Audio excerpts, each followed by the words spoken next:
Hi friends, கடகடன்னு சிம்பிளாக சூப்பராக மீன் குழம்பு செய்கிறதுன்னு எப்படின்னு பார்ப்போம். ஒரு பாத்திரத்தில் கொஞ்சம் புளியை அலசிட்டு கொஞ்சம் புளி, கல்லுப்பு, மஞ்சத்தூள் போட்டு நல்லா கரைச்சிக்கோங்க. மீனை கல்லுப்பும் மஞ்சத்தூளும் போட்டு நல்லா கழுவணும். கழுவிட்டு நம்ம கரைச்சி வச்சுருக்க புளியை இதில் ஊற்றி கொஞ்சமாக மிளகாத்தூள் ஊற்றி நம்ம தனியாக ஓரமாக வச்சிடலாம்.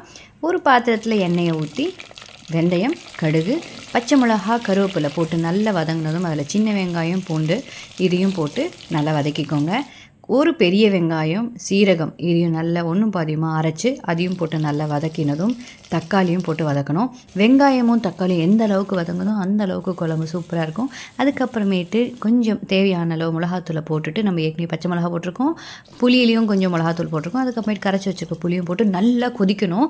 மீன் போட்ட பிறகு குழம்பு கொதிக்கக்கூடாது. கொஞ்சம் நல்லா கொதித்ததும் எண்ணெய் வெளியே வர அளவுக்கு கொதித்ததும் மீனை போட்டு 2 நிமிஷத்தில் இறக்கிடுங்க.